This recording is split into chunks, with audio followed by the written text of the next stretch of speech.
취업 방송 그란데 TV 유시민에게 배우는 토론 면접 네 번째 시간 질문의 힘입니다.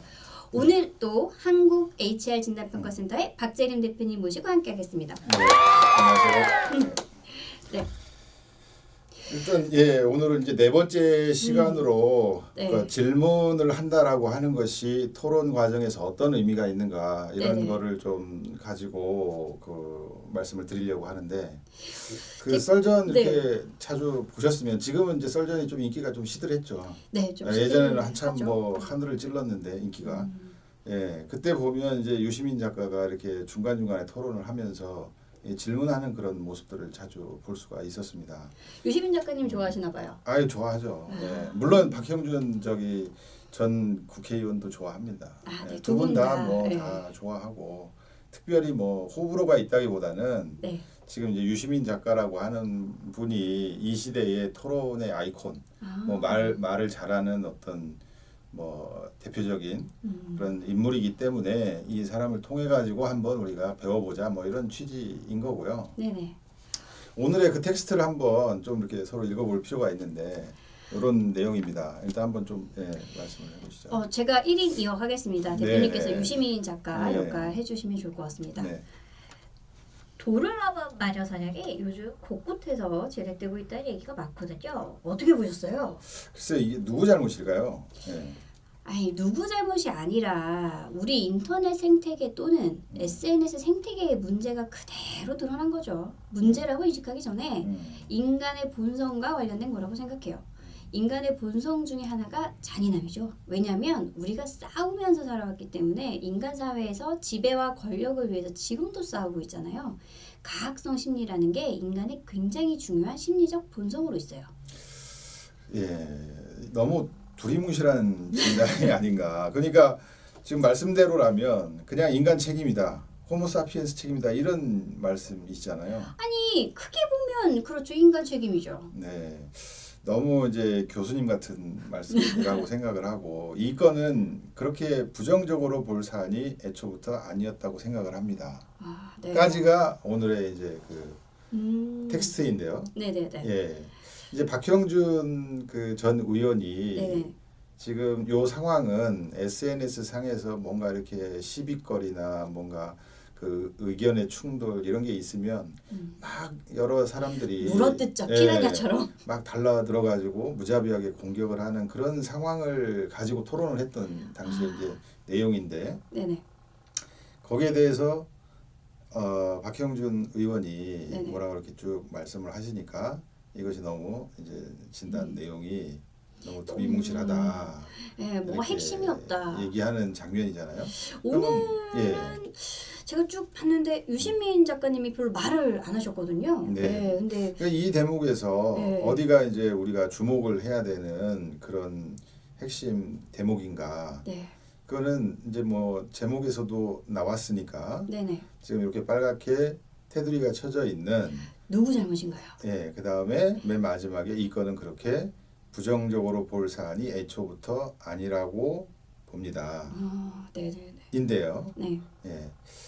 특히나 이제 중요한 거는 누구 잘못인가요? 라고 질문을 한다라고 하는 부분입니다. 이 질문이 어떤 효과가 있는가라고 하는 건데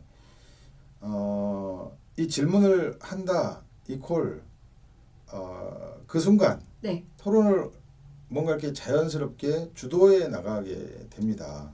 주도권을 넘겨주는 주도권을 좀 받는 그렇죠. 역할을 하는군요. 네. 자기가 이제 주도해 나가는 거죠. 질문을 함으로써 뭔가 일단락을 짓고 지금부터는 이 주제, 이 어떤 테마로 이제 넘어가는 거죠.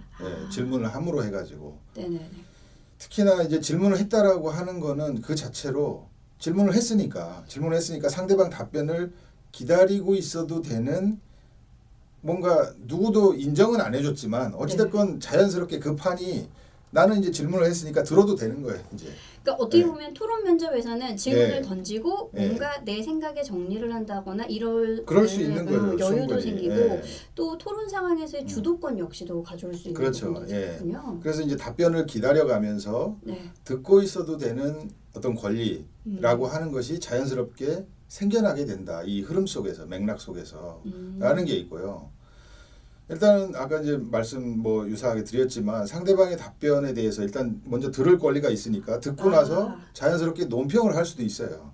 그러네요. 그 논평을 뭔가 이렇게 날카롭게 지적을 한다 이런 의미로 뭐 받아들이실 것이 아니라 네. 아 좋은 의견이십니다 이렇게 칭찬을 해줄 수도 있는 거고 아 굉장히 색다른 의견이시네요. 저는 미처 거기까지 생각을 못했는데 이렇게 한마디 해줌으로 해가지고 그 사람이 과연 그 평가하는 사람들로부터 어떤 그 평가를 받을까 아마도 부정적인 평가를 받지는 않을 거다 절대로. 그렇죠. 그러니까 뭐 네. 비판이 아니라 공감하고 있습니다.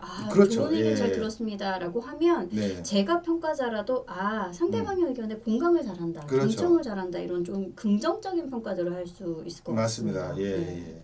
그래서 좀 더 이제 그 정리를 해보자면 질문을 한다라고 하는 그 행동, 질문 행동이라고 하는 것 자체가 일단 토론을 이끌어 간다라고 하는 느낌을 주게 되고 네. 그 다음에 좀 더 깊이 파고든다는 느낌을 주게 됩니다. 그러니까 뭔가 한 단계 더 들어가서 질문을 하고 이런 거기 때문에 좀 더 이렇게 디테일하게 들어가고 그러니까 어떤 그 의견을 좀 좁혀가고 합의를 도출해 나가고 결과를 끌어내 나가고 성과지향적인 어떤 행동으로 평가를 받을 수 있다.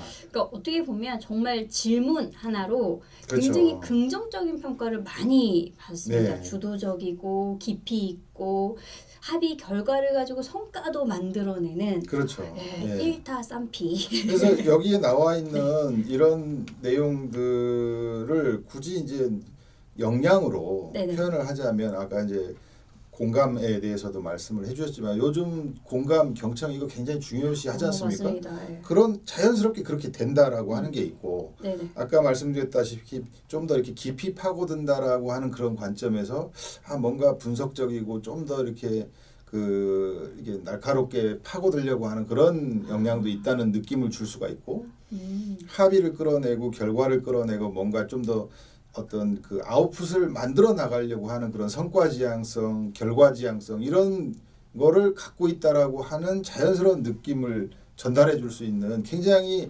쌍피가 아니라 일타삼피사피예요. 일타사피. 네. 그래서 지금까지 첫 번째, 두 번째, 세 번째 이렇게 왔지만 네. 사실 지금까지만 놓고 보면 토론 중에서 가장 효과적인 것은 저는 개인적으로 볼 때 질문의 힘이라고 봅니다.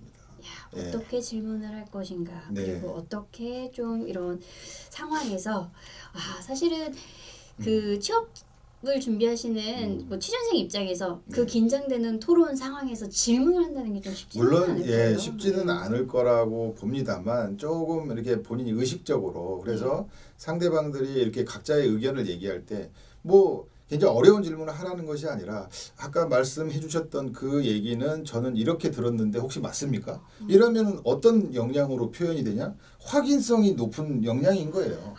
정말 일타사피네요. 그래서 이런 거는 뭐 활용이 어렵지 않죠. 예를 들면 뭐 학생들은 왜 반대한다고 생각하세요? 라든지 뭐 예를 들면 블라인드 채용이라고 하는 뭐 형식은 왜 등장했다고 생각하세요? 뭐 뭐든지 이렇게 질문을 함으로 해가지고 굉장히 우위에 설 수 있다. 전반적으로 어떤 토론의 그 상황 속에서 주도권을 가지고 좀 진행을 할 수 있다는 부분들. 그래서 결론적으로 말씀을 드리면 질문이라고 하는 것은 상대방의 패를 내가 먼저 볼 수 있는 아주 좋은 방법인데 막상 제가 토론 면접이나 이런 걸 많이 이제 들어가 보고 뭐 이렇게 하다 보면 아까 말씀 주신 것처럼 뭐 긴장을 해서 그런 것일 수도 있는데 그 질문 한 번을 하는 사람을 그렇게 보기가 매우 어려워요, 사실은. 뭔가 지원자 입장에서는 질문이라는 게 우리가 보통 모르면 하잖아요. 그러니까 내가 여기서 질문하는 게 몰라서 하는 것처럼 보이지 않을까라는 그렇죠. 염려도 있지 않을까 싶습니다. 그런데 이제 아까 초반에 그 자료 화면에서 나왔던 것처럼 유시민 작가의 경우에는 누구 잘못인가요? 라고 질문을 던질 때 이미 자기 견해를 가지고 있었어요. 그래서 맨 마지막에 붙지 않습니까? 애당초 이건 그렇게 부정적으로 볼 사안이 아니었다고 생각합니다. 그러니까 자기 의견은 있는데 먼저 상대방 의견을 패를 까보세요라고 질문을 해서 듣고 그러고 나서 당신의 의견은 매우 교수님 같은 진부한 평가다. 내가 볼 때는 이렇다. 그러니까 얼마나 순식간에 자기가 훨씬 더 그 날카로운 비평을 하고 분석을 하는 사람으로 올라가기가 매우 용이한 어떤 흐름이었던 거죠. 그러니까 보면 박형준 위원님이 말은 훨씬 더 많이 했습니다. 네. 근데 질문 하나에 네. 판세가 확 그렇죠. 뒤바뀌어 예. 버렸네요. 예. 아무튼 오늘의 결론은 그래서 질문을 잘 활용을 하면 네. 토론 장면에서 어렵지 않게 주도권을 잡을 수도 있고 여러 가지 역량이라고 하는 관점에서 긍정적인 평가를 받을 수 있다라고 하는 얘기입니다. 오늘 저희 박재림 대표님과 함께 네. 질문의 힘에 대해서 이야기해 봤습니다. 지원자 입장에서는 질문하는 게 좀 부정적으로 보이지 않을까 또는 어떻게 해야 되지? 라고 하실 수도 있지만 우리 박재림 대표님 이야기하신 것처럼 내가 먼저 주도권을 잡고 뭔가 판세를 뒤집거나 좀 더 많은 역량을 보여주기 위해서는 질문만 한 게 없다라고 이야기해 주셨습니다. 우리 지원자분들 중에서 취업과 관련해서 궁금한 사항이 있으시면 master.골뱅이 hrdna.co.kr로 보내주시면 됩니다. 마스터점이 아니고 마스터. 네.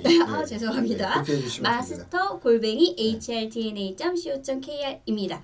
우리 질문 보내주신 분들 중에서 추첨 통해 가지고 저희가 음료 쿠폰 팍팍 쏘도록 하고요. 그리고 보내주신 질문은 방송 제작에 반영하도록 하겠습니다. 오늘도 함께해 주신 박재림 대표님은 이만 보내드리도록 하겠습니다. 수고하셨습니다. 네, 감사합니다.